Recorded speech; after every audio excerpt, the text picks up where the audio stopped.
What if the voice in your head that sounds smart is actually fear in disguise? What if the clever doubt holding you back isn't truth, but self-sabotage? And what if the real act of intelligence is learning when not to believe your own thoughts? Stay with me. This might be the most important mind trick you'll ever learn. How to doubt your doubts before they destroy you.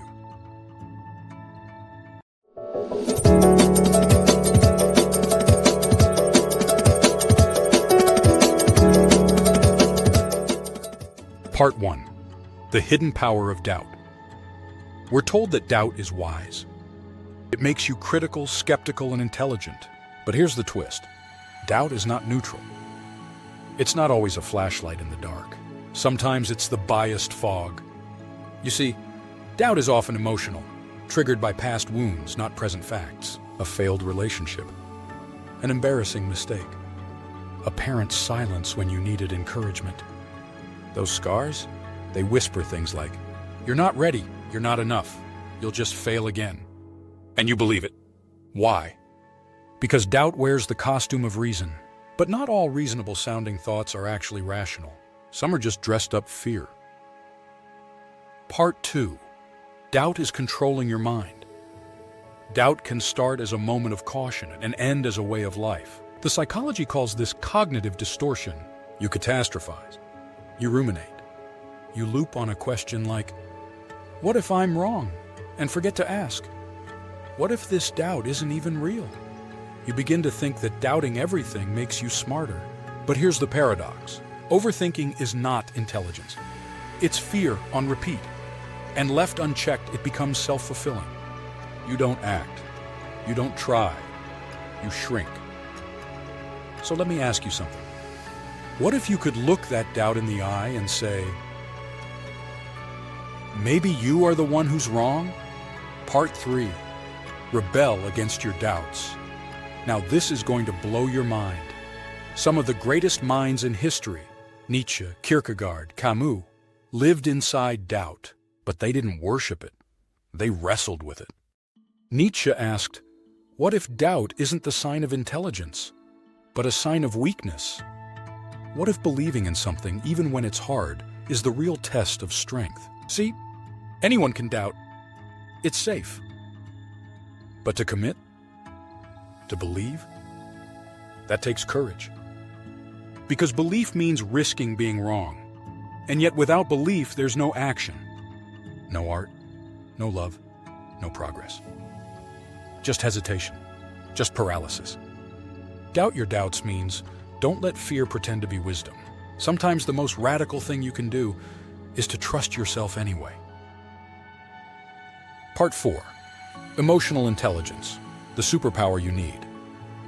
Here's the secret weapon in all of this. Emotional intelligence. It's not about being nice. It's about being aware of your own mental patterns.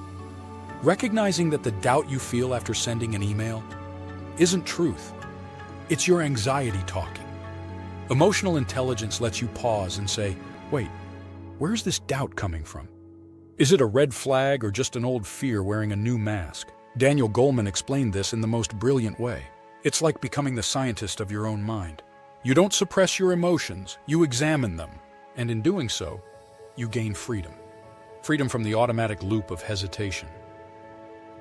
Without emotional intelligence, you're a puppet of your doubts. With it, you become the author. Part 5. Your doubts come from someone else. Not all doubt is yours. Some of it was planted, inherited.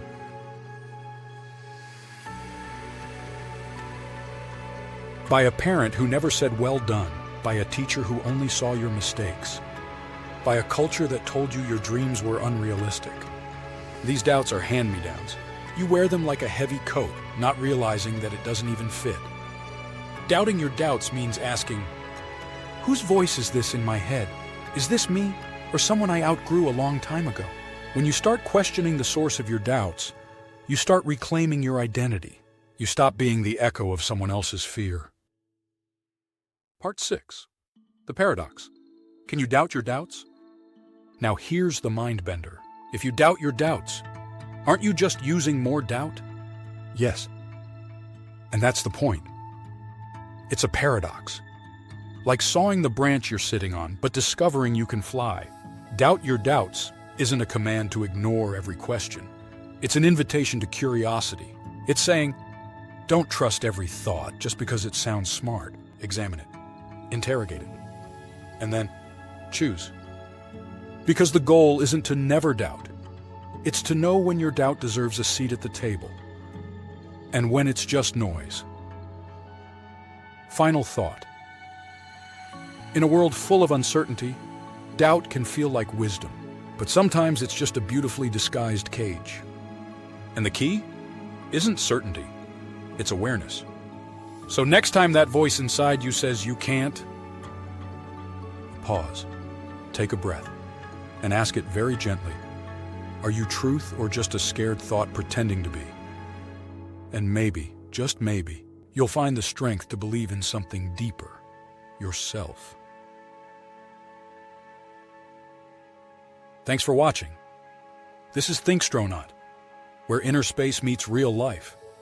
Every week, new questions to awaken your mind. Subscribe, reflect, think deeper.